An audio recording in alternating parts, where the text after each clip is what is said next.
Welcome, welcome, welcome, everyone. Nexus Gaming Series. As you see me fix my sound, because that wasn't working. There we go. We have game audio now. Welcome, everyone. Big matchup here between Jailbait and Heroes of the United States, aka HOTUS. HOTUS currently at the top of the BE standings, but Jailbait not in a bad place at the moment. Certainly, they want to improve their standing here as we just take a quick look, and we can remove the be right back there.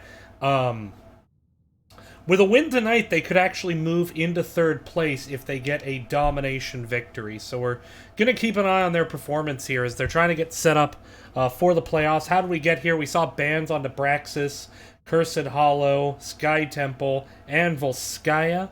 Jailbait won the toss, chose map pick, and they're taking it to Infernal Shrines. And that makes sense. That's right in their wheelhouse. So this is very, very much a clash of styles game here between Jailbait and HOTUS. HOTUS, they love the macro game. They're, I think, third from the bottom in teamfight damage this season. In terms of they have very little team fight, but as you can see, it's not because they're bad. I mean, they're number one in the standings. They've won a lot of games. It's just because they don't tend to fight. So they have the second highest mercenary uptime. Jailbait, on the other hand, actually has more kills than HOTUS, but they also have more deaths. So Jailbait has the highest outgoing damage and the highest incoming damage of any team in B East in the Nexus Gaming Series. And so Jailbait, they want to fight, and they want to fight early, they want to fight often.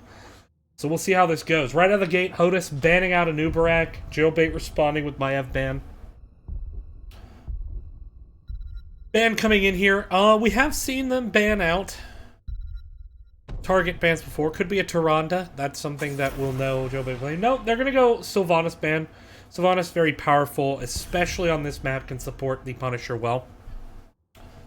Meanwhile, what do we ban out on the other side? HOTUS has played a bit of Joanna, and I know that's something that Jailbait likes to ban out a bit, so we could see that.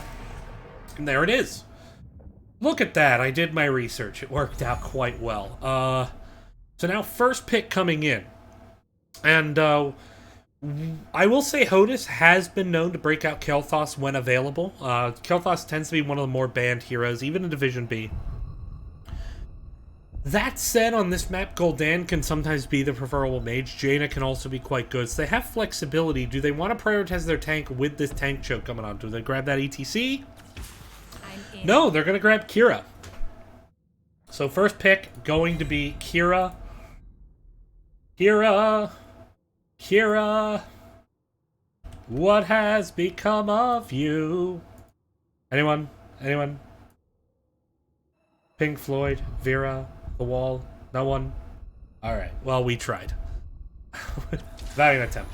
Leoric, very early Leoric pick, grabbing the ETC. I expect that ETC 61% win rate. Let's go ahead and pull those stats up. I mean, ETC has just had an incredibly high participation rate.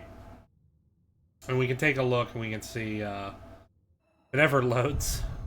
RIP.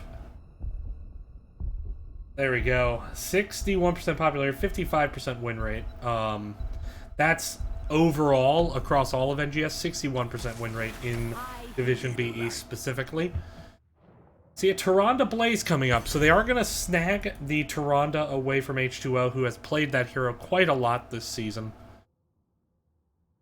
As well as getting Blaze, who's really good CC. Got some changes that he has a longer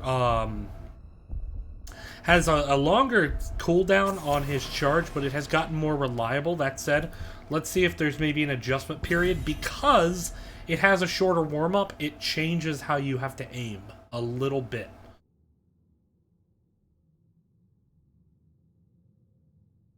Next band's coming in. We see the Malthael banned out. It is something that we've seen in the solo lane from HOTUS. And it's a powerful pick into the Leoric, so wanting to get that off the table is a pretty good decision. Anduin gonna get banned out here. Anduin provides really good follow-up CC. In the form of his root, so it makes sense to get rid of that. As well, he can save people from the CC chain that you're going to probably get from Blaze Tyrant, a Jet Charge into Lunar Flare, with the Hunter's Mark as well. Tyrant also a great healer for Kira. Just put a Loon's Chosen when the fight starts, she'll be fine. We're getting an Ariel and a Kael'thas, so Calaxy going to be grabbing the Kael'thas. Ariel has gotten some changes, has much better hope generation now. Pretty much nowhere near as dependent on a battery as before. And she still has good damage output, so I'm interested to see how H2O plays it. I have not played Ariel since the changes she got this week. We'll see if it's good. Here we go again. Now we have a Chromie coming out here. Trying to figure out who, yes. Alright, so we have Chromie, who I believe got some changes as well, but I'll be honest, did not read the patch notes closely as I should have. But Garrosh is going to be the tank. Now, with an Ariel, you are going to have that Aegis to punish when someone gets separated. But there's your battery. Zul'jin, going to be played by Smug Dolphin. So a lot of auto attack damage. And yeah, so looking at these drafts right now, kind of surprised with how much it's kind of like a blow up focus here from HOTUS, as they've always seemed to be more a macro team this season. This is not really a macro comp though, it's kind of a team fight comp. Jailbait kind of going fairly standard, which is to say they always tend to want a nice CC enabling support. Ariel can certainly get stuns on this map, so we'll see how that goes. But if you're hyped for this match, you know, let me know in chat. Who are you rooting for? Who do you want to see win this one?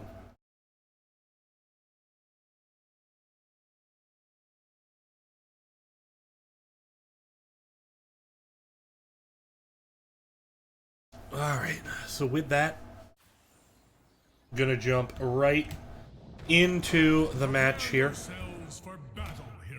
As we go to introduce our two teams. On the left, it is going to be Jailbait. We're going to have H2O on Ariel. We're going to have Kobo on Leoric. Smug Dolphin going to be on Zul'jin. Galaxy on Kael'thas. And Cawthon going to be on ETC. Jailbait looking for the domination to move up the standings. But to stand in their way, one of the best teams in B East, it is HOTUS. You're going to have Jub on Tyrande. Blaze on Kira. Watson on Garrosh. I'm just going to go with Clyde on Chromie. I'm probably saying it wrong, whatever. And Waterboy TKD going to be playing the Blaze. So it's not Blaze on Blaze. It's Waterboy TKD on Blaze. And I'm probably going to say Blaze when I mean Kira at some point this game. So fair warning about that. But let's take a look at those level 1 talents. ETC going with this, not prog rock, but the other guitar solo talent, which has gotten some buffs. And it was really popular for a bit, kind of fell off, but right out of the gate, we see Garrosh get the separation onto Zul'jin, and HOTUS asserting their will early, saying, hey, we're not at the top of the standings for no reason. Getting that quick kill. And right now you have Ariel solo laning, Garrosh very close, could look for the stun, H2O wisely backing up. Chromie gonna step up, throw some damage out.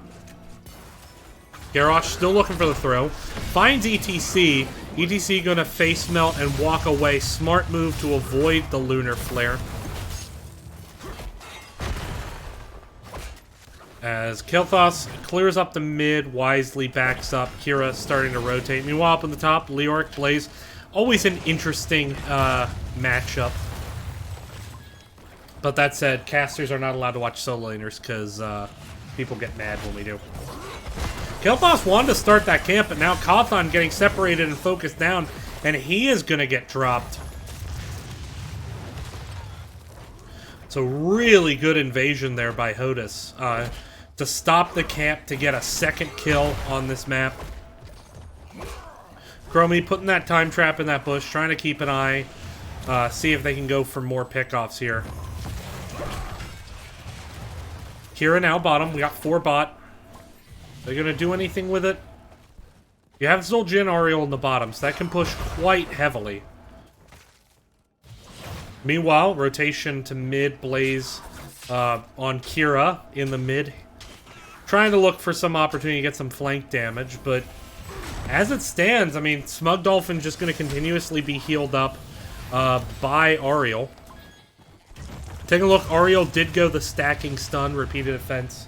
So, wanting to get value there. ETC's in the bush. Probably going to give away that the siege camp is being done, but this time Hodis choosing not to invade.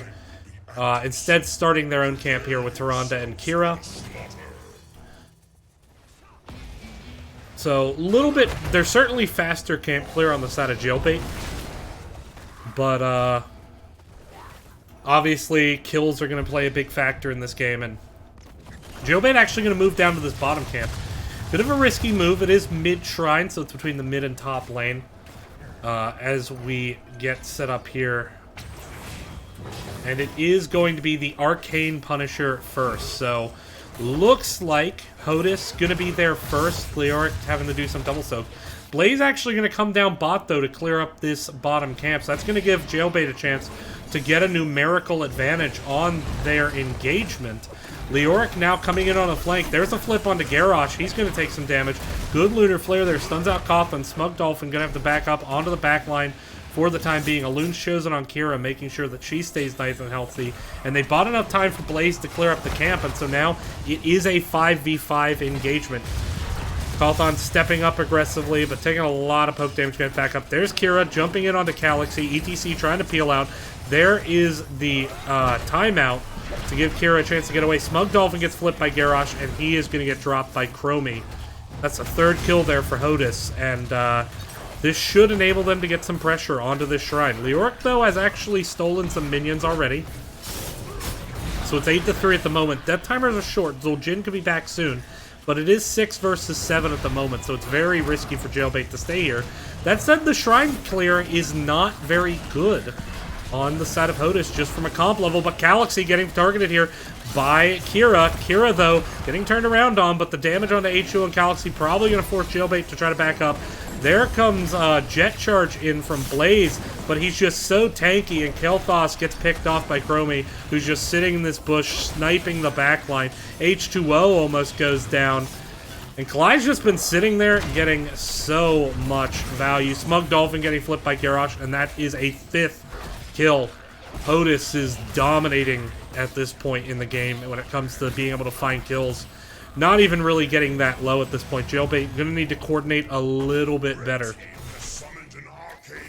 Arcane Punisher pushing down the mid lane. 4-man push. ETC baits it over the wall. And we got the Temporal Loop to chunk out some damage onto Coffin. But mostly dealt with. Wall, though, is starting to go down. They have to watch for the jump. Jump comes in. Lunar Flare follow-up. Stacking Lunar Flare. 3 stacks so far. Seems like it should be more. I'm actually kind of surprised by that. Ooh, but there's a good stun on the Kira, and down she goes. Without the self-sustain, she can drop pretty quick, as we saw right there. So Fort still standing. Jailbait getting their first kill of the match on Kira, who stuck around just a little bit too long. Now splitting the lanes, making sure they get their soak, making sure they get their camps. Jailbait gonna have time to get level 10s before the next phase. But gotta be careful of this Garrosh. Good time trap there by Chromie. Hits 3. Ariel taking some big poke damage as well. Have cleared up this bottom lane, though. They have an unmatched Impaler camp in the mid at the moment. Meanwhile, Hodis actually hanging around, possibly looking for that team fight. Damage chunk there onto H2O. Temporal Loop onto Zul'jin. Great knockback there by ETC. Or Ariel, excuse me, as well as the stun by ETC. But now Cawthon, who does get separated there, he's going to drop. It was a good job making sure Smug Dolphin didn't get targeted, but there's so much blow up with this Kira and this Chromie that any separation, no matter who the target, it's going to hurt. Level 10's now here on the side of Hodis. We got Warlord's Challenge, Bunker. Kira going with the Unrelenting Strikes. That's the circular AoE around her. Tyrande has not yet picked the level 10. Don't know if it'll be Starfall or Shadowstalk. Jailbait started the camp, but backing off it, letting it leash. Leoric doing double soak at the moment. Level 10's here. Piranha still has not picked a 10, but on the other side we got Mosh Pit, Taz, Dingo, Phoenix, Entomb, and Crystal Aegis.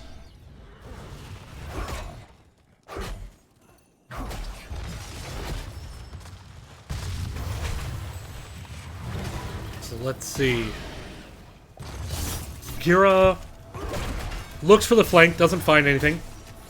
Kael'thas clearing up the mid lane right now. Neither team really committing to anything at the moment, just trying to play safe, trying to get Garrosh a chance to step up and get a flip where they can blow someone up. Kira now chasing Kael'thas in the mid lane. Kael'thas backs up. Leoric dealing with this Bruiser camp fairly well. The Summoner camp has gone, or the Summoner unit has gone down. And with Kira and Garrosh mid, we start to see another camp push here. But ETC taking a Lunar Flare.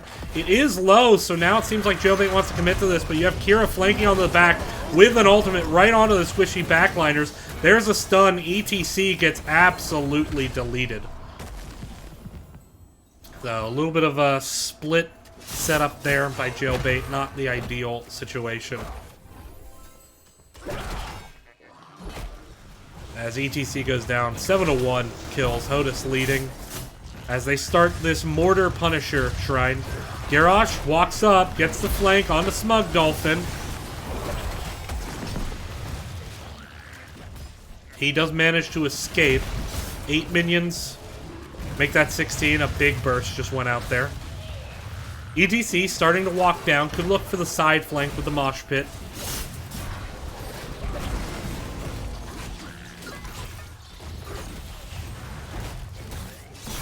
Big chunk of damage onto Smug Dolphin. Chromie just doing a good job kind of blocking up this space. And without really being able to get onto her because of that Garrosh, it's proving difficult for Jailbait to approach these fights. Now 35-12 in minions, so this is Temporal Loop now onto ETC. A little bit of a weird interaction, but Kobo steps up into where ETC was teleporting back to. Takes a huge chunk of damage, so he's going to drop.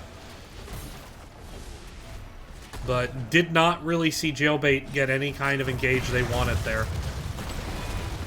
Jump over the wall, Lunar Flare, Jet Charge onto ETC. He is low, and he is going to drop. Aegis not able to come out in time to save him. Now Waterboy TKD charging it onto Galaxy. Kobo looking for the flip. Watson says, hey Waterboy, no, you are going in. Taz Dingo from Zul'jin just trying to get some kind of turnaround damage. Stun buying some time. And down he goes, and that is 10 kills to 1 now. So things looking a bit rough here at the moment for Jailbait. They need to get some kind of killer mosh to get the engage that can get them back into this game. They'll have a chance here, but Siege Camp going to be stolen. They're going to have level 13 soon, so they'll have about a level and a half as far as Hodis is concerned to look for an equal Talontier fight. But that means they're going to have to take it before this next shrine. Generally, at this stage of the game, you can expect to get about 2 levels in between one shrine ending or one Punisher ending and the next shrine starting. 2 levels, that's going to put Jailbait at about 15. Whereas, that's going to put Hodis at 16. So if Jailbait's going to make something happen, they have to start looking to make it happen now. ETC just staying mid, wanting to make sure that his team does not lose this mid fort for nothing. ETC now stepping up, power slides away. 4 members of Hodis here pushing up in the mid. Rotation coming in for Jailbait. They are going to try to save this fort. This is kind of the fight they need. Blaze is actually slowed, but there's a temporal loop.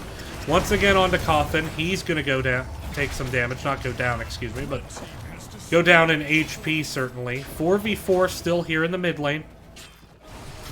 Take a look at those damage numbers. And Chromie just absolutely shrekking this game. 40.6k damage. By far the leader in damage this game. But here comes a gank onto Blaze. He breaks out the bunker to buy himself some time. Buy time maybe for his team to rotate. Looks like his team, though, going to go down. Just recognize, hey, he's dead. They got that pick off. But that was a great time for Jailbait to get that pick off right before level 16 comes in. Now they have an opportunity. Looks like they're going to invade Bruiser. Meanwhile, Hodis in the bottom, going to clean up this bottom siege camp. Bruiser is being started here. Al is going to sniff it out. Cawthon going to eat it. We do have some hearths here. Are they going to go to defend this? If they do, they won't get there in time. But they might still be able to find and engage. No. Wisely, Jailbait going to walk away. They say, all right, we got that camp. We're stalling their macro a bit. And actually, this Punisher taking a bit longer than I expected it to. But now, here comes the invade from Hodis. Blaze is on the way too, so there's about to be a number advantage for Jailbait. Or against Jailbait, I should say. So Jailbait wisely kind of standing back. Leoric is soaking 16 in the bottom lane. They know they're down a talent tier. So they're not going to... They don't want to die over this Bruiser camp, certainly. Good check onto the bush. No one was in there, but that is exactly what you should do every time, is check the bush. Owl going to keep vision. And here comes the re-invade, potentially. Watson is mounted up, ETC, forward position. No, it's just going to be a start onto this mid-shrine. It is the Frozen Punisher. Bruiser can't picked up here by Jailbait. They're looking for level 16 before they engage, but before they could do that, Zul'jin gets separated. ETC tries to power slide in, looking for something. He's going to get Temporal Loop back in the fight and probably drop. Down goes Cawthon. So right before they get 16, Garrosh, with the very aggressive positioning in the bush, manages to secure his team a pickoff. ETC tries to save, gets interrupted out of Mosh, so he's going to be down in the penalty box for another 28 seconds. And Hodis with a chance to really put a big dent in this game now. Chance to get a keep or more with this Frozen Punisher. Jailbait now having to recover, going to step back, wait for their teammates. Blaze dealing with this Bruiser camp up in the top. It's taken out a wall, but not much else, so opportunity now for Hodis. That said, with Blaze away, they don't have all 5 here pushing, so it could be that they're not really looking for game, but they are going to look for keep here. Frozen Punisher can shut down structures, as we see there. Going to get some value out of that. Temporal Loop now onto ETC. Chromie chunking Calaxy, and Calaxy gets deleted there. Ariel has finished quest now, so that's going to add a really nice chunk of damage as well as hope generation. But that said, good defense for the most part there from Jailbait, despite the death onto Kael'thas, because they did not lose keep. And that's one issue that as we get into the later game, Hodis is going to have to recognize. They are significantly at a deficit when it comes to siege damage. And so they're actually going to need to get more than 1 or 2 kills even, potentially, to end the game. On the other hand, because of the Zul'jin, you have a ton of siege damage on the side of Jailbait. And so if they can get just one opportunity, I think they'll be back in this game. But we have a pause. Siege camp picked up just now by Hodis. It looks like they might rotate to bottom. See what is happening here with this pause. No one is saying anything.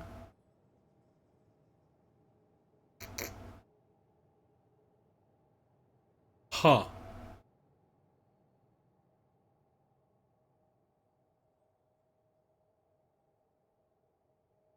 Alright, no one is saying anything at the moment. Let me see if I can figure out what's going on here.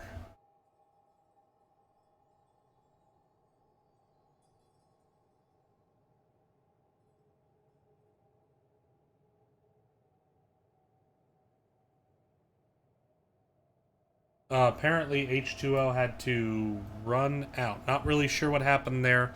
We'll be right back once we have something to actually watch in terms of a game. So stay tuned. Thank you all for watching.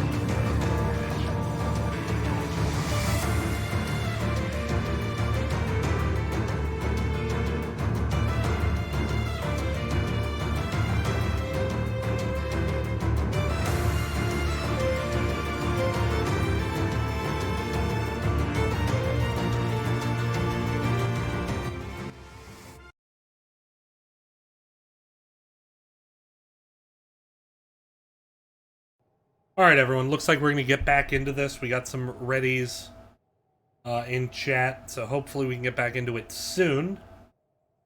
One would hope. Here we go. Alright, 3, 2, 1 coming in. So now Zul'jin is going to clear up this mid lane. We got a catapult stacked up with a couple impalers. They're going to need to deal with that, especially without their keep wall.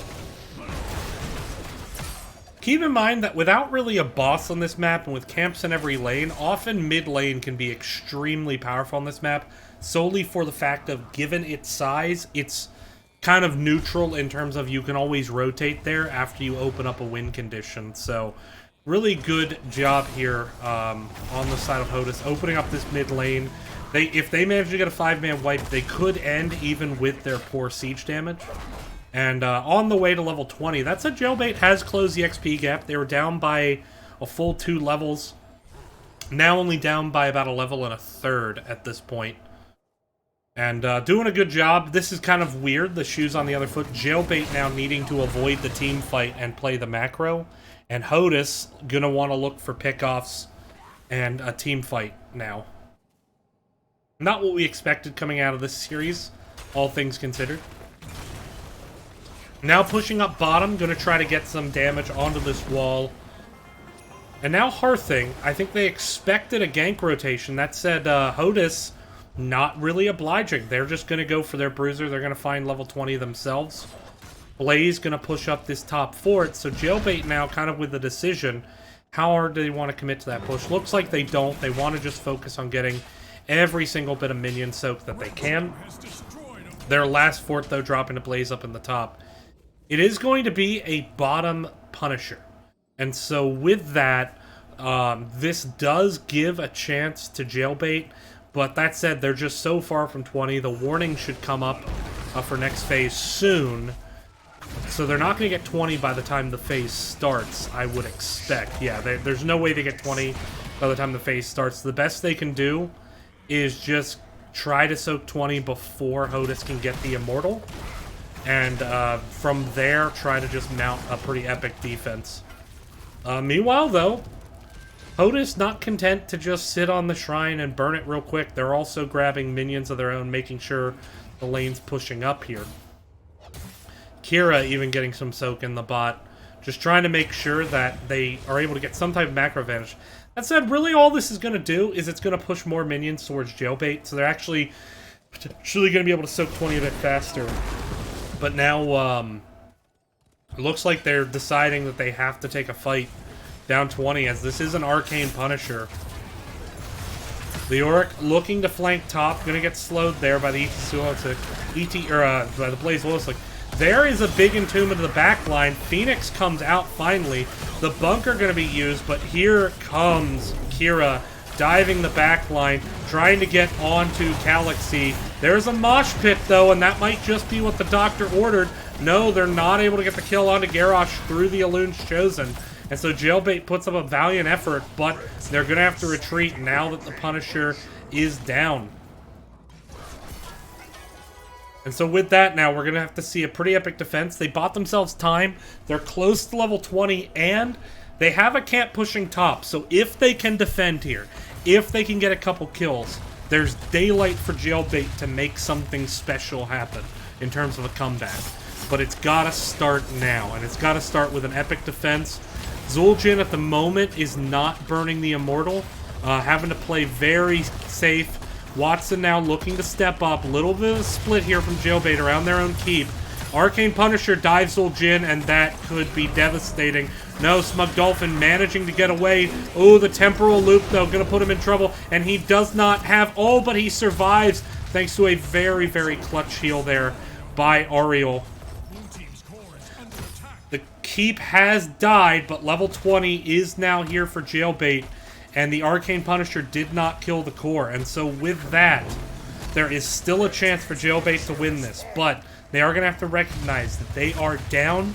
Their win condition right now, top lane, even though the wall is still standing. With their burn, if they can get a big team fight, they have a chance.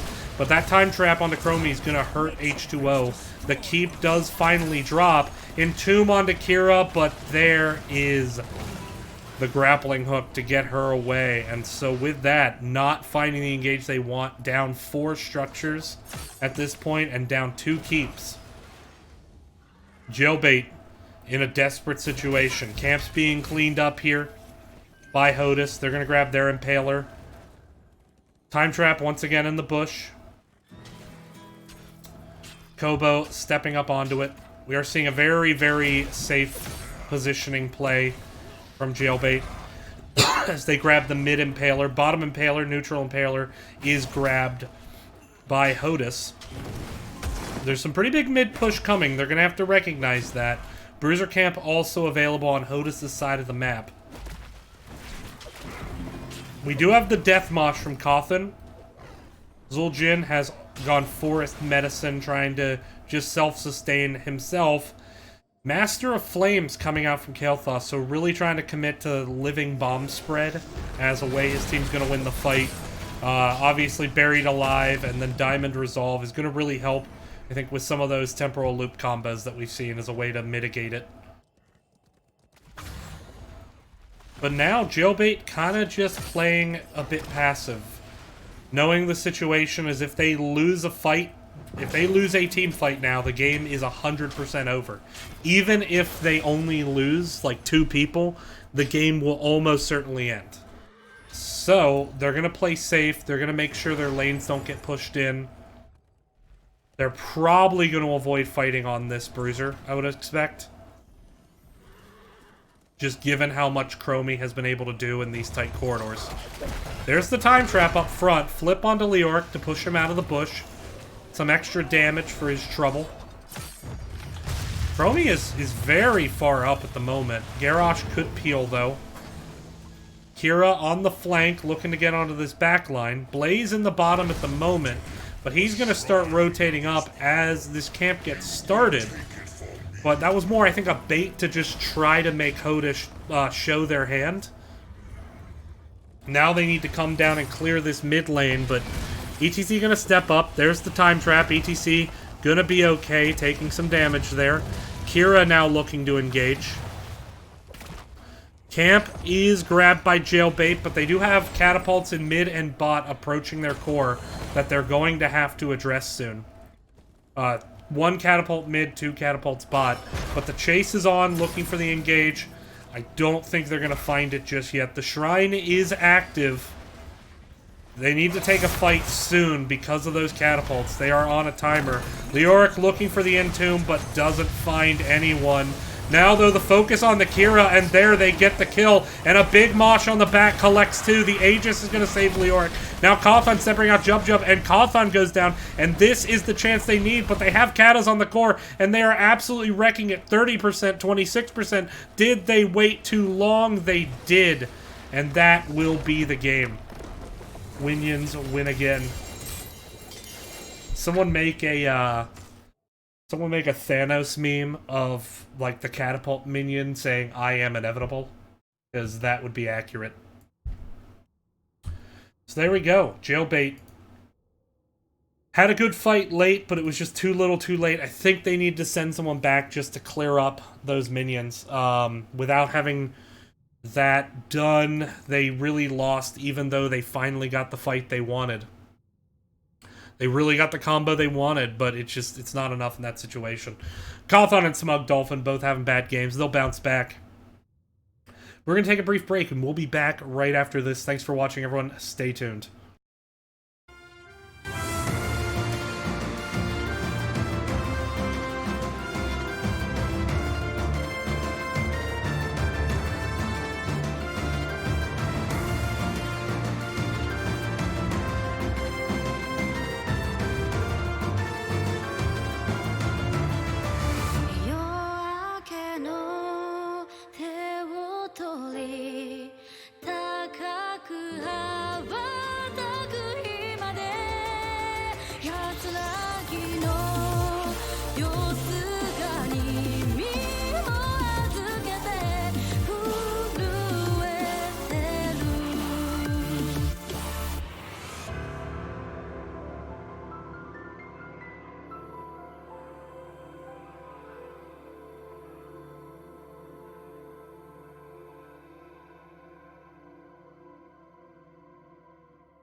Welcome back, every next gaming series. Jailbait versus Hodis.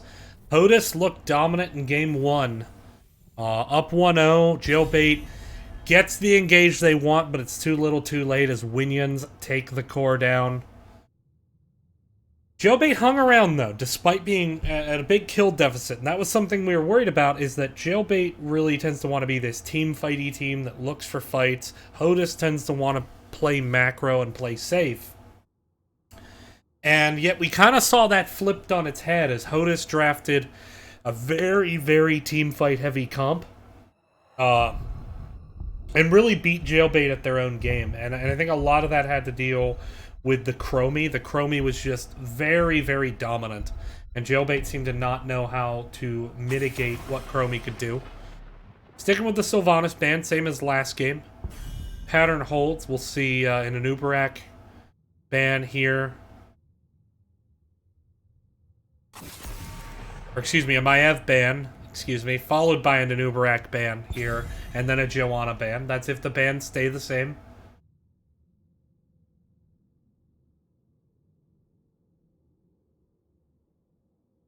But let's see. Keep in mind, some heroes are better on this map. Like, Ana is just exceptional on this map because you don't really have to worry about flanks as much. Infernal Shrines, you get a lot of flanking angles. That's something that map features a lot. Tomb of the Spider Queen, I'm not saying it's impossible flank, but you tend to get into hallway fights. You tend to be, we're on the left side, they're on the right side, let's fight. Flanks tend to only happen when one team gets kind of out-macroed very badly. And so that's where Ana can get a lot of value. But same bans come out. Joanna, of course, a very, very important ban on this map because of the wave clear she brings. But that said, I expect Hodis to draft a little bit more wave clear on this map. I think that would be my expectation anyway. We'll see if that holds. I'm in. Kira, still the first pick. Blaze wanting to stay on that hero. It was very effective in the last game at getting onto the back line and making life miserable for H2O and for Galaxy.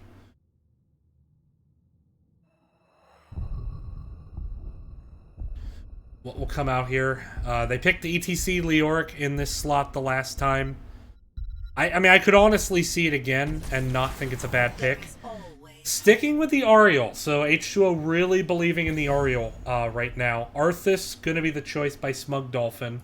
So Smug Dolphin moving off that hyper carry role, instead moving into potentially an off-lane role, though possibly a tank role. I expect that to be off-lane.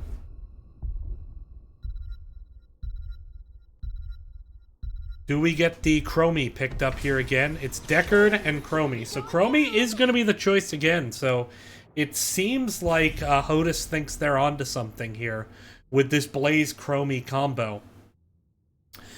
That said, rather than Tyrande, they're choosing to go with Deckard Cain this time. Now, Deckard Cain's healing throughput is just not great at the moment, but what he brings is a ton of CC. We are seeing the Garrosh band out. That was picked early by Watson last time. Garrosh can lose some value on this map because of the prevalence of minions in the lanes where the team fights tend to occur. But that said, they just don't want to deal with it again, especially with the Deckard Cain, who has just very fantastic follow-up CC, as well as, you know, it paired well with the Chromie and the Kira. What's the ban going to be on the other side? ETC? No, it is Greymane. Greymane, a very popular pick. It is actually the most picked hero by Jailbait, so getting that off the map. At least the most picked for the data I have. We're going to see 2 more picks come in here for Jailbait. I expect them to get a mage. Kael'thas could work. They could also go Gul'dan and punish. They're going to go Vala. I'm okay with that. Vala and ETC. I expected the ETC. The Vala makes sense. Bit more consistent damage than the Kael'thas is. She is squishy. But you tend to want to take AoE damage against Deckard. Because only one person can pick up a potion, Deckard really has to heal a lot by dropping potions before the fight, which is it's harder to do on this map because you're rotating so much. That said, Blaze is going to be the main tank here. We're going to get Blaze and Malthael. Now, Malthael not likely to get too much value off last strikes here because of the Ariel, because the self-sustain from Arthas and ETC. We'll see how it works. Interesting, though. So it is Watson switching over to Blaze as the main tank. And then Malthael in the soul lane. And we're going to get a Rhaegar, so double support coming out here. And Rhaegar is absolutely exceptional on this map. What Rhaegar brings in terms of wave clear is great, but the other thing is he's completely manaless on this map. Because the fighting occurs in minion waves, he can just throw Stormcaller out onto a hero in the minion wave, and it nets him 100 mana almost every time at the upfront cost of 55. So very mana positive move. It's also going to help keep the Vala alive. And I think this is a good kind of change here. I think it's a good audible. Because the thing is, Deckard actually won't be able to keep up with Vala damage in a long team fight. So we'll see how this works. But obviously, I mean, you know, anytime you have this kind of double support Vala comp, it all comes down to who is on Vala. So just as a brief look, we're going to take a gander at Calaxy. It's on Calaxy's shoulders here. We'll see how they do with that. Jumping into the match, going to introduce both teams. On the left side, it's going to be H2O once again on Ariel. Kobo going to be on Leor. Sorry, not Leor. Kobo is going to be on Arthas. They changed it up on me. Smug Dolphin going to be playing the Rhaegar. Cawthon going to be on ETC. And Calaxy on Vala. And on the right side for Hodis, it's going to be Blaze playing Kira, Watson playing Blaze, Deckard going to be played by Jub, Waterboy TKD playing that Malthael, and Clyde once again on that Chromie that we saw. Pretty devastating effect in Game 1. Level 1 talents. And Rhaegar is going W. The Electric Charge just got a buff. Take a look at it. 30% of damage done by W is healed. So Rhaegar with a ton of self-sustain. Blaze dives in early, but starting to get punished here. And Calaxy going for the finish, and the Q is gonna do it. So good first kill there by Jailbait. This is a comp that I think is much more their speed. These double support comps are something that they break out. I play with these guys a lot. When I play with them, we tend to do a lot of double support. And it works quite effectively. Especially on this map, where this map the fights tend to be very drawn out and sustainy. That said, Kira, once again, trying to get onto Vala, but actually taking a lot of damage. Now doing the full roundhouse kick onto Cawthon, but Watson is in a lot of trouble, taking so much damage there. Here comes Deckard, trying to find the route. Time trap stopping ETC for the time being. Excuse me. I'm allergic to low health bars, as we saw there. So many people dropping, but once again, Kira going down, just playing perhaps a bit too aggressive now, underestimating the damage this Vala can truck out when she doesn't have to worry about her health bar. Meanwhile, both solo laners heading back towards bottom, taking a look at this lane. You would think Malthael would have the advantage. That said, Kobo seems to be holding on for the time being. Rhaegar managed to drop a few gems. That's 10 dropped. And he's going to stay mid, pick up the soak here while we see the triple push, the Vala Ariel up in this top lane. There's a good stun. Level 4 now here for Jailbait. And there it is, Stormcaller. Rhaegar now no longer has a mana bar in this game. I mean, he just functionally does not have mana anymore. It doesn't matter. But there we go. So Jailbait starting this game a bit better. Arthas trying to drop some gems while Malthael's away, but doesn't manage to get him in. So 10 to 13 in terms of turned in gems. But Jailbait has more gems in total. ETC stepping up onto Watson. Galaxy wasn't there at that time. Smug Dolphin going to try to drop another 6. Ariel, though, getting focused here by Kira and actually knocked back into the Chromie. And just to show you kind of why this comp's so effective, what you're seeing is when Chromie drops her, what is that called? Dragon's Breath, her W, her AoE, is that Kira is diving in and knocking enemy heroes back into it. And that's kind of the way they've been playing this comp. And you saw it there, but Blaze goes down.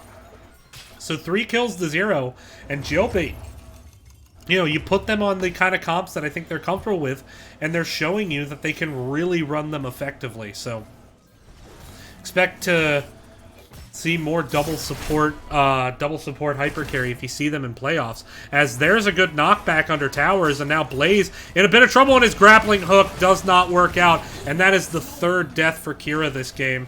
Absolutely getting punished, but H2O set that up with a really fantastic skill shot, and that is going to enable the turn-in to come in for Jailbait as they get the first turn in this map, and they're looking to turn this series around, up 4 kills to 0 and getting the first objective. Alright, we got a series now. Notice Rhaegar full mana, because Stormcaller is balanced. And why did W build need a buff again? I can't remember. I am a firm believer in the Church of Rhaegon.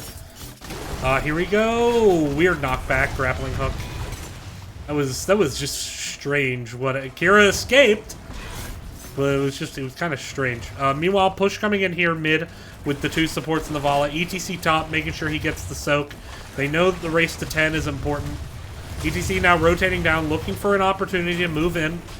Stepping up now, has the power slide attempt onto Chromie. A little bit of a missed skill shot there. Vala's on the chase, though, but Chromie is going to escape. Just a little misclick on the attack. Galaxy attacking the Hourglass rather than the Hourglasser, but here's more separation onto Kira. Follow-up damage is there. She's doing the roundhouse, trying to get away, grappling hooks out of it to escape, and now the engage is on. Cawthon taking a lot of damage. Waterboy being incredibly sticky here, but Galaxy slowing down the engage with some damage turnaround of her own. So now 22 gems away from a turn-in on the side of Jailbait, but Rhaegar managing to drop his 10. Turn-in available, and it looks like unless this gets interrupted in the next couple seconds, no. Red does get their gems turned in. And there we go. Arthas, Malthael, meanwhile, in the bottom, just clearing up their respective waves, kind of leaving each other alone. A little bit of an uneasy truce there. But Jailbait now looking for a defense. Malthael, though, coming up onto the flank.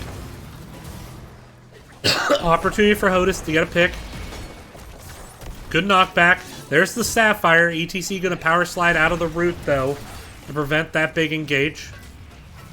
But meanwhile, I mean, the Webweaver top is still pretty pushed in, but the slowing sands is going to make it very hard for the defense on the side of Jailbait. And wisely not taking the walls down, although the wall did just go down, so that is going to enable Cawthon to step up and look for a power slide engage. That said, the mid Webweaver goes down, top Webweaver now the focus here. Malthael still pushing in against Arthas in the bottom. Jailbait close to level 10. There's the power slide. Bakira using the little roundhouse kick to be evasive. Walls go down. So a lot of value there, but that said, Jailbait already ready with a turn-in. 20 gems away for the side of Hodis. Waterboy TKD looking at the bottom, trying to prevent any kind of turn-in. Cawthon going to drop 19. Kira coming down, as is Malthael, just to stall any attempt at a turn-in. Smug Dolphin going to stay down here ETC trying to road away. I think Blaze saw it. Vala dropping 13. ETC going to try to drop 19. I don't suspect he'll get those in. Kira getting the interrupt, but now Galaxy zoning off. ETC trying to drop those 19. Once again, interrupt with the, I believe, W talent there from Kira. Chromie stepping up. Intercepted there by Galaxy. ETC manages to drop his gems, and that is a Webweaver phase here. Level 10s, by the way, are here. We have Aegis, Ancestral, Reign of Vengeance, Mosh Pit, and Army of the Dead. We have that against Final Strike, which is the linear AoE that does extra bonus damage to low health targets that Kira has. It's going to be Tormented Souls rather than Lacerates, which makes all the sense in the world against double support. Slowing Sands, as we saw from Chromie, Bunker, and Deckard has actually... Oh, there it is. Deckard has elected to go with Stay a While and Listen. Gives some extra engage potential for the Chromie. But here comes the push-up, and it looks like this mid-fort will drop pretty quick. Blaze and Malthael on the flanks, weakening the spiders in the side lanes. I expect, though, to see a rotation top, and that is indeed what we're going to get. Blaze backing up, but he has killed that Webweaver. That said, with no wall, ETC stepping up, doing well. ETC looking to cut off any kind of engage through this choke point here. Good luck for the Mosh. There it is. Goes for it. Finds another Blaze. Immediately interrupted, though, by Kira. Stay a while and listen. Going to try to disengage Jailbait. There's an Aegis, making sure Rhaegar can get out of there. Rhaegar starting to drop. Self-Ancestrals. He's going to be okay for the time being. Waterboy TKD, though, the same can't be said. And now Watson on the other side of the enemy team. Ariel actually helping him retreat with the knockback. But he is still going to drop, and that is 2 kills for Jailbait now, and they should be able to grab this fort. But more importantly, they now actually lead the gem count. They have basically denied Hodis a turn-in with those kills. And with the Vala, they have plenty of burn to take out this boss before Blaze and Malthael can get back up. Jailbait absolutely in their comfort zone with this comp here. Kira holding 29 gems. Might want to turn those in while this boss is being done, honestly. Just get them off the map. Turn in almost available, 54 gems. But boss has been grabbed by Jailbait now. How aggressively do they push up with this? They certainly want to get another kill to deny any turn-in, especially if they can get it onto Kira. Time trap there onto Vala. Gonna be able to vault away from that damage. Vala is low mana at the moment, and she did go multi-shot build, so she is a bit ability dependent. So we'll see how long Jailbait decides to stay, how much they're willing to risk here. ETC does not have Mosh Pit, but Army of the Dead can be a good siege tool. Top wall is down, Root coming in, lands onto 2. But now the back's coming, they're like, hey, we got wall, we don't want to die. And drop these gems. So it looks like we'll see them retreat. They're going to go clear up. And with all these spiders here, they might actually get... Yeah, they'll get enough gems here for a turn-in. So this will work out quite well. Galaxy starting to Hearth. No, don't Hearth yet. You could turn... well, no, Wisely just needs the mana with multi-shot build. Level 13 advantage about to disappear here.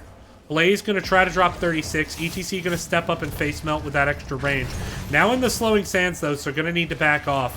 Blaze really want to get those 36 gems in. Galaxy tries to step up past. ETC goes in, looking for the Mosh. They want to get those kills onto Kira, but here comes... No, Stay a While Listen's interrupted, and now the Root from Arthas. They might indeed get Kira. No, Kira trying to look for the bunker, doing the roundhouse kick. She might be able to get away. Watson also going to jet charge away. So good disengage there, but Kira not able to drop those 36 gems. And with a turn-in available, we're going to see Arthas and presumably Vala go to drop gems for a turn-in. Army of the Dead was used there, though, as was Mosh, as was Ancestral. So you only have Aegis now against 3 ultimates on the other team. 4 counting Slowing Sands. But there we go. Jailbait with their turn-in. They doubled up their turn-in, and it looks like they want to focus into the top lane.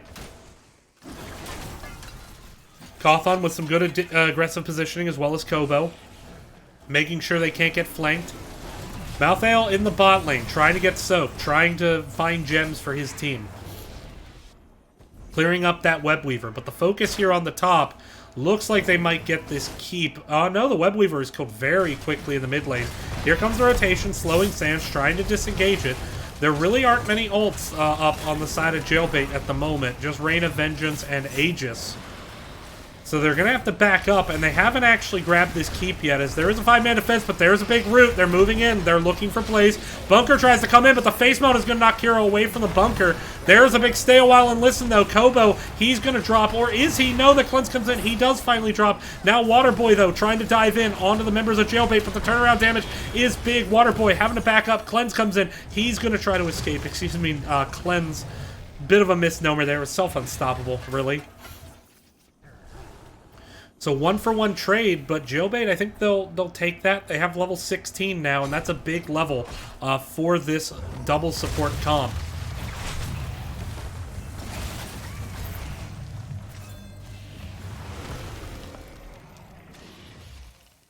As they continue to clear up the lanes and grab gems. A lot of gems in the bank here for Hodis. If they can get a turn, they have a chance to double up. Meanwhile, Waterboy clearing up the Bruiser camp here for Hodis. Big minion wave here in the bottom. Rhaegar going to run down, clear it, grab some gems from that as well. And we have the full W build out of Rhaegar, so that Rising Storm, I think, is going to pair well with that level 1 talent as far as Rhaegar's sustainability goes, especially given how much melee we tend to see here. As Arthas goes in for the root, focus once again on the Blaze, stay a while and listen, Ancestral very early there. Smug Dolphin in the back line, trying to self-sustain. Blaze comes in, gets the stun onto ETC. ETC power slides on the back line, finds Deckard Cain. There's a root onto Kira. ETC, though, going to actually be the first to drop. Kira going to be the next to drop. Smug Dolphin trying to self-sustain through the Tormented Souls. Aegis comes out. That's going to truck out some damage. Ariel going to be able to throw a big heal, and Jub is going to be the next to fall. Waterboy going to use the Self-Unstoppable to escape the Arthas, but Kobo is going to look for that root, and he finds it, and that's going to be another kill there for Jailbait. 3-for-1 trade. The Mosh doesn't really work in the team fight, but the team picks up the slack all the same. Mosh does stop some healing as well, so paid off in the end. Boss is available. Ariel and Vala starting to walk up there now. And there you can see, I mean, Ariel's self-sustain is, or not self-sustain, stealth hope generation is very, very strong at the moment. Taking a look, we did see the energized cord come out, so that's certainly going to help. This keep is quivering. It is so low, it almost certainly will not survive this boss unless we see the fastest burn on a 15-minute boss I've ever seen in my life. But there we go. Don't have a turn-in available yet on the side of Jailbait. They are going to walk away and try to soak. There is a big wave pushing mid here. It's going to get lost. They're just going to let the boss take the keep. Are they going to look for the invade? Looks like now they're starting to rotate up. Blaze did find a turn-in for the side of Hodis. He's starting to hearth. This boss is still rather healthy, though. And the Web Weaver will probably just ignore it. So let's see how Jailbait tries to play this. They are going to clear this Web Weaver up very quickly. Their boss is now down, so they need to back up and play safe.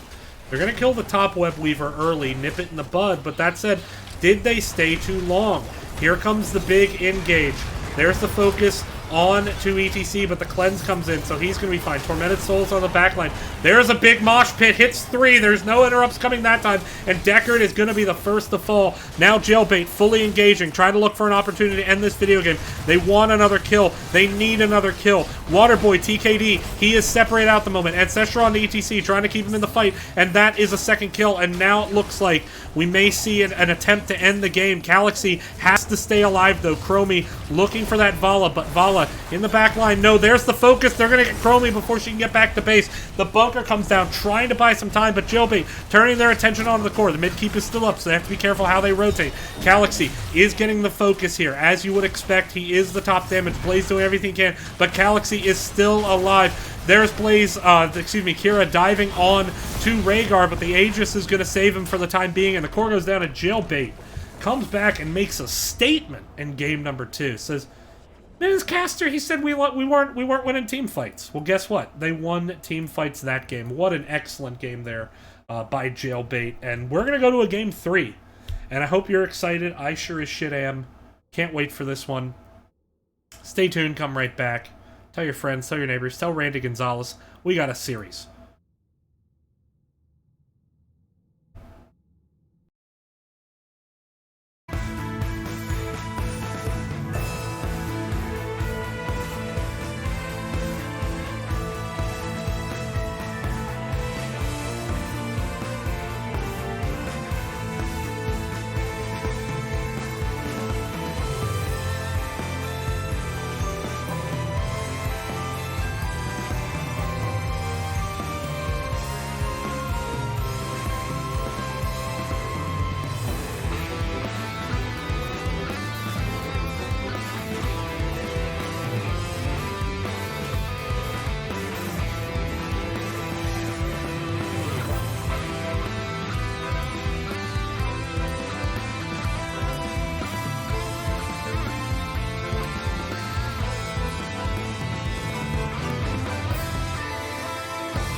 Welcome back, everyone. Next gaming series, Dragonshire is going to be the decider map here between Jailbait and Hodis. And this was a map I scouted before this match. I expected Jailbait actually to ban this. Jailbait is winless on this map this season. Currently at 0-4. Here's the United States, 3-1. So they're at a 75% win rate. Also, this map tends to be very, very much about the macro play. Whereas Jailbait tends to want to focus on the team fight. So we'll see. It's a map where typically you don't see as much double support. You can see it still, but typically the way double support works on this map is you do a 1-1-3, and the 3 try to just push in the bot and open up that win condition. That said, with the double support, it's harder to rotate flanks. It's harder to have a ton of macro control onto the map. We'll see if Jailbait breaks it out. Immediately, though, the ban out on the Garrosh. Not wanting to deal with that. Garrosh is exceptionally strong on this map. This time, Hodis, they're banning out Kira, so we're not going to see them pick it. So far, two heroes that Hodis has played banned out. Maev's still going to be banned out. Jailbait wanting no part of that. And if you'll notice, it looks like they're banning out heroes that have a lot of potential to flank, so we could see that 1-1-3 double support in the bot lane. As I think Jailbait made it work very well for themselves in the last map. Hodis, what are they going to deny? Seems almost trivial to ban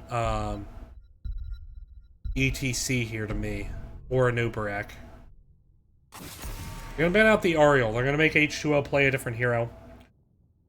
Makes sense. We could still see something like Uther. Uther...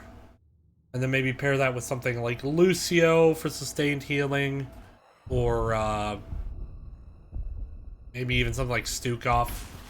ETC, though, going to be the first pick. This is the map where we could see the stage dive. ETC, as we've talked about before, just a generally really good hero at the moment. Cawthon certainly loves himself some ETC. Taking a look there. Oopsies.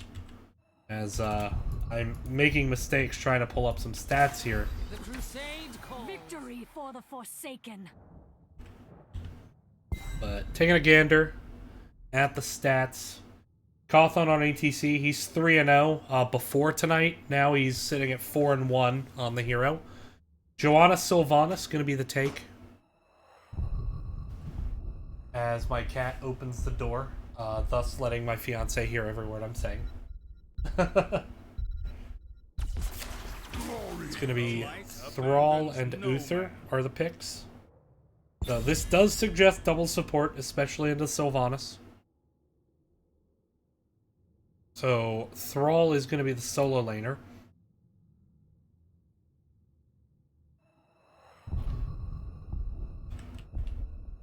Wanting something that does more than just survive in the 1v1, wanting something that can actually get kills in the 1v1 makes sense, and I think it's a very wise decision, thought-out decision here by Jailbait. Take a look. We see the Malthael ban, which is surprising. I guess they were thinking maybe that they would just go unkillable and just get a bunch of heroes with self-sustain to pair with the Uther. I do not expect Jailbait to have picked Malthael there. Rexar banned out. Incredibly strong solo laner, so wanting to get that off the map. Let's see. That Malthael ban just confuses me. Tyrande and Dahaka. So wanting to get a global Dahaka, this makes sense because if you lose a team fight, Dahaka can deny a shrine. So Jailbait's going to want a team fight. Hey, we're just going to find ways to avoid them and stall objectives. Tyrande being the pick, just to have some extra added CC here. To go for the blow-ups when they can, using Sylvanas as kind of that blow-up hero. What do we get? Rhaegar Greymane. So as I said, I fully expected a double support and did not disappoint. Greymane's going to bring a bunch of camp clear to the map. So that will work well. So now, what is the answer? Has Hodis been holding anything for this double support pick? Clyde hero.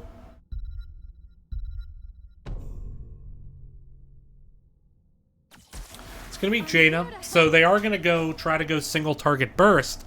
That said, I think Rhaegar Uther is going to be able to handle that, and Rhaegar Greymane going to be able to burn camp. So given that this map is typically not a huge double support map, I love the double supports Jailbait picked. They have a ton of CC to set up Greymane. They have a ton of wave clear and camp clear with the Rhaegar. They have burst damage, burst healing to mitigate the burst damage from Hodis. I think Jailbait won this draft in terms of, given how this series will be played, how Jailbait wants to play it. That said, it's going to be on them to execute, and this is a map that they have struggled on, so we'll see how it goes. Taking a look here. Want to give Smug Dolphin, who's flexing here a bit, some love, so let's go ahead and show a look. You see Smug Dolphin's played a fair amount of Anduin, so as we said, we expect it to come in at some point. But we're going to go ahead and jump into game number 3 here. This is the decider between Jailbait and Hodis, and on the left, on Jailbait, it's going to be H2 on Uther, Kobo on the Thrall, Smug Dolphin on Rhaegar, Galaxy going to be on the Greymane, still over here in base, and Cawthon going to be on ETC. Jailbait looking to pull the upset, but Hodis going to try to assert why they're first place in the division.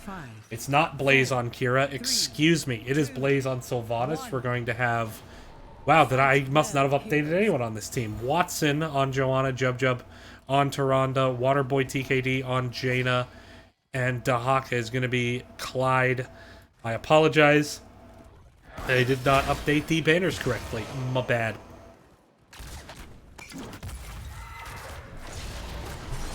Joe going to set up with a Condemn, looking for the engage. Dahaka already in the top lane. Level 1 talents. There's a stun onto Joanna. She is actually quite low at this point, but Jaina turning around some damage on the Smug Dolphin. As we see Jailbait start to break off to lanes here, but Blaze going to pressure Galaxy up a bit. Force him to step back for the time being. Now rotation coming down. Alun's chosen there onto Joanna, trying to top her up. Thrall going with the Rolling Thunder, and actually it's going to be Thrall. Interestingly, a 2-1-2 here appears to be the choice, with Thrall in the bot, and they're going to put Uther Greymane up in the top. Uther's starting to rotate down. But this is an interesting lane setup that Jailbait's running. Let's see if they can kind of catch Hodis off guard with this unconventional approach. Sylvanas actually taking a lot of damage. Going to have to Wailing Arrow out of there. Imagine if either hero, ETC or Uther, could actually do damage. But they can't. Uther now stepping up, going to heal up Galaxy here. And with this unconventional approach, Hodis is going to have to probably move away from 1-1-3, as Dahaka will struggle in this top lane, but Rhaegar, if he drops here, that will not bode well. Rhaegar is so low, he escapes with 40% health. And him surviving is going to be big, as with the Dwell tap, he can rejoin this fight and heal up with these globes. Siege Giants pushing in the bot, ETC rotating down, saving some puppy dog life. He's like Sarah McLachlan, if Sarah McLachlan were a cow. HOTS is a strange game. It makes me say strange things. Dahaka going to channel out the top. Bottom has been neutralized and recapped. Dahaka has capped mid. Now Kobo in a lot of trouble here. Needs to be careful. Rhaegar does not have the cleanse yet. Now he's juking back and forth, but he was stuck in the blizzard and couldn't get out. And so, first blood over to Hodis. Now the turnaround onto Clyde. Clyde going to try to channel top. ETC has been able to stall out the mid. Greymane does neutralize out top, but now with these three-man push in the bottom with only a Rhaegar defending, this will be the first tower potentially going down here in just a second. Rhaegar is low mana at the moment. Did not go Stormcaller, instead going that healing totem. Vision, very important on this map, so an understandable pick.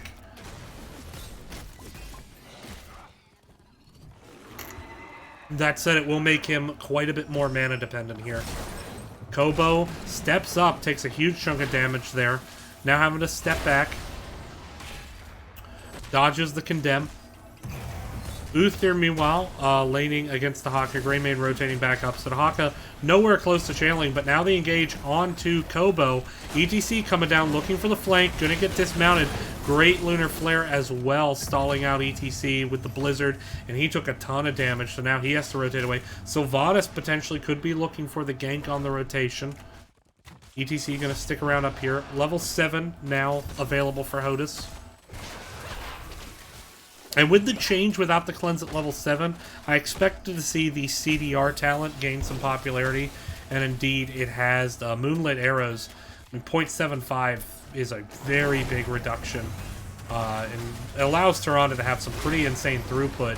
Pair that with now being able to have cleanse at level 16, yes, it's later, but your cleanse cooldown is just ridiculous at that point. I mean, it even beats Karazim.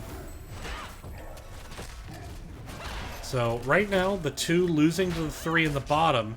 Greymane has taken down the gate top, but they haven't really gotten enough pressure, I think, onto the fort to counteract the pressure in the bottom. Clyde, though, defending for the time being. There goes a tower. Meanwhile, in the bottom, wall's completely gone. 4 pushing in against 2. And now Sylvanas stepping up. ETC gonna have to flank down. Uther and Greymane might be on the rotation as well. This fort starting to get kind of low. Smug steps up, drops the slow totem, looking for the engage. Uther now rotating down. There's a big power slide on the Joanna, but she is not the easiest target in the game to kill, to say the least. Joanna now looking for the condemn. Here comes the Haka joining the fight. He's going to burrow in, and Kobo is on the wrong side of a wall on the enemy team. Uther drops on the retreat. Thrall is going to drop, and that is 3 kills now for Hodis. Greymane going to channel up the top, so there won't be a dragon here. But now an immediate invade into this siege camp. With Uther and Thrall down, there's nothing Jailbait can do other than let it go. And the siege camp on this map can be particularly annoying because it will just step up into this bush when you steal it. And it really blocks out that bush as like more a choke point than anything. Plus the direct damage it does. The minions will not get onto this siege camp. So you have to clear it up manually. There's no ifs, ands, or buts. Siege camp grabbed in the bottom, and now a rotation on to Greymane. They blow Blessed Shield, Water Elemental, and they, for all those assaults, they get a kill. Bottom at least converted back for the time being for Jailbait to stall any kind of Dragon Cap. But we are seeing a big 4-man push here, and Hodis playing a very aggressive macro, knowing that, hey, we want to get keeps whenever we get the chance. They have much better burn this time around on their comp, thanks to that Sylvanas, as well as the Jaina. Uther now rotating top to deal with this Dahaka in the top lane. Actually going to move straight onto the point, miss some soak. Level 10s are here. Level 10s for the side of Hodis, who had it first, was Wailing Arrow, Isolation, Shadow Stock, and Blessed Shield, and Water Elemental, as we saw.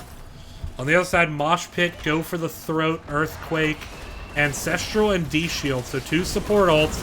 There's the Wailing Arrow, only hits Uther. Mosh on the backside, but it gets interrupted before the D-Shield can land. Just a slight miscommunication there. And now the retreat is on from Jailbait as they fail to get that first kill. And Tyrande doing some fantastic healing throughput. H2O is going to die just to make sure the rest of his team can get out with the healing. But just a slight miscommunication there. The Wailing Arrow, or excuse me, the Divine Shield just so slightly late for Jailbait. Not able to get that holy cow combo. And now once again another kill. There's the power slide looking for Sylvanas, but Jaina turning around with a ton of damage. Galaxy is low. The punish was there. And by the way, punish quest was finished by Joanna, so she's finished Subdue. That is a huge boon for Hodis. I mean, that is just absolutely massive.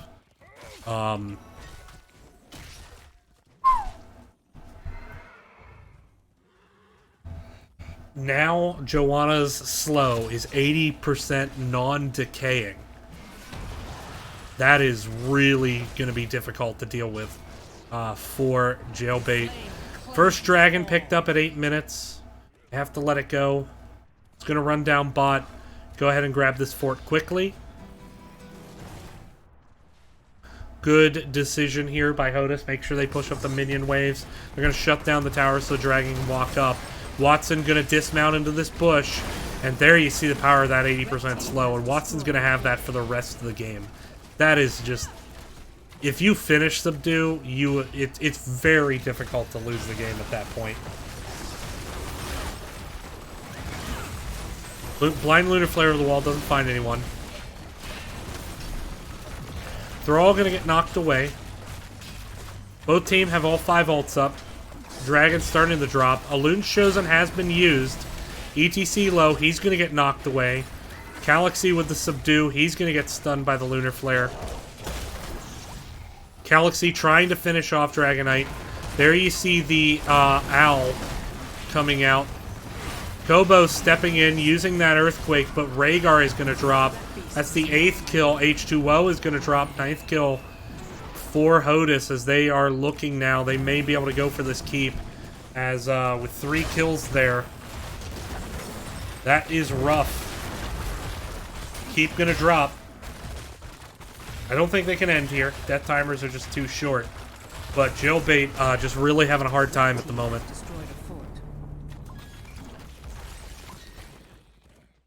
And this is where you see a big difference. Ariel, because she works well so much in double support, because she puts out quite a lot of damage. You can't say the same for Rhaegar and Uther. Rhaegar and Uther, both pretty low damage, being out damaged by the Tyrande.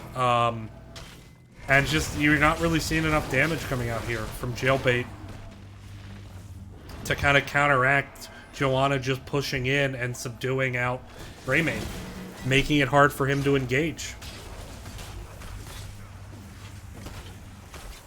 Rhaegar can do a lot of damage post 16. It can spike, but the rate this game is going, Jailbait 16, not guaranteed for them. Bottom camp is leashed. Cawthon stepping up, looking for the Mosh. Dahaka, meanwhile, is doing the Bruiser camp, but could Z in.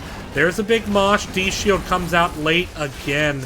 Just H2O was not in position to drop that Blessed Shield, and that is devastating. Wailing Arrow comes out, hits ETC and H2O. Cawthon trying to get out. There's the power slide. Dahaka joining.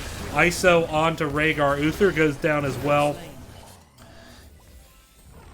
And they need that Holy Cow combo to land, and they have not been able to execute it. And now, this is a push potentially looking to end the game here. Decide, nope, Death Timer's still too short. We can go grab bottom Bruiser camp. Joanna going to be able to rotate away. They're just going to set up looking for this Dragonite. You got Thrall and Greymane in the top dealing with this Bruiser camp. But level 16, 3-level lead, nearly so, for the side of Hodis. I'm going to close the door to spare my fiance some of the noise here. Sorry about that. Dragon quickly picked up here by Hodis, defending the top. Rhaegar really doesn't have decent damage. People who play Rhaegar wrong can do a lot of damage, but no, not really. He's one of the lowest damage supports. If the enemy team is confident, he's not gonna get a ton of damage. He's generally pretty low damage support.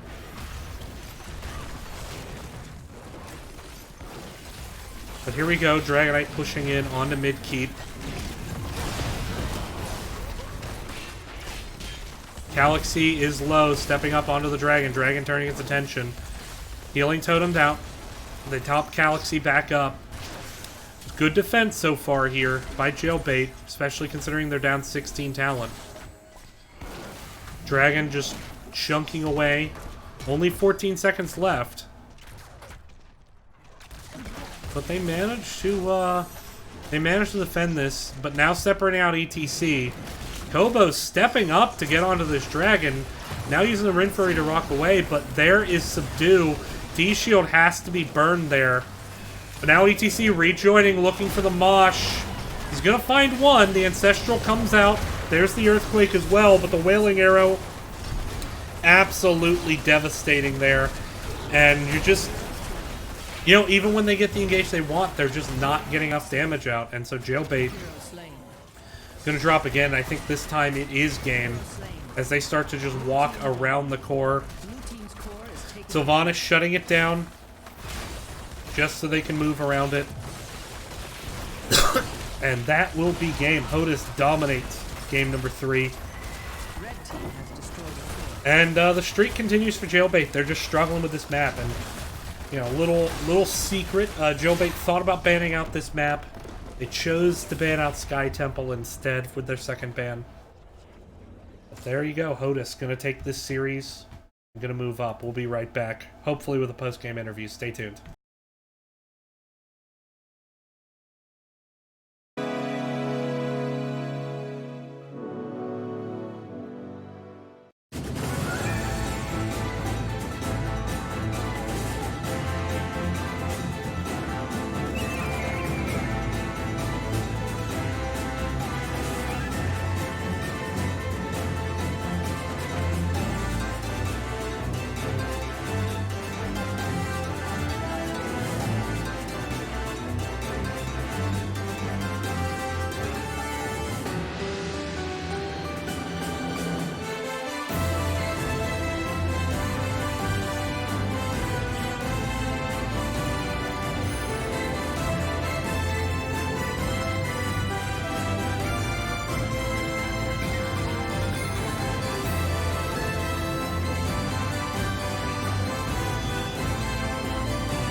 Alright everyone, welcome back to the next gaming series. I am joined by the captain and assistant captain, Blaze and Watson, respectively, of Hodis. Guys, how you feeling after that game? Feeling a lot better after game 3. Obviously, game 2, we had some issues we had to work out. So. Yeah, game 3 was pretty dominant. Game 2, though, I mean, you know, they hit you with the double support, kind of an older school comp. You guys seem to struggle with it, though, a bit. But we'll get there. First, heading into this series, you guys were top rank in the division, so obviously trying to protect that, trying to maintain that #1 seed heading into playoffs.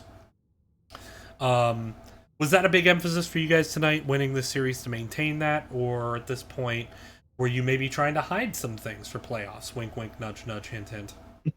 No, I mean, we were playing the game just to, I mean, the domination is what we're aiming for, right? You always aim for domination. You know, and that's, so, I mean, a little bit disappointing not to get it just because I think we had an opportunity. The draft, there was just miscommunication that kind of led to an awkward composition in game 2.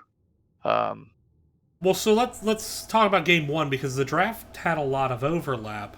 And I wanted to focus on the Blaze Kira. So I noticed it seemed like what you were doing was having Chromie throw out her W, her Dragon's Breath, and then use Kira to kind of boot people back into it with the stun.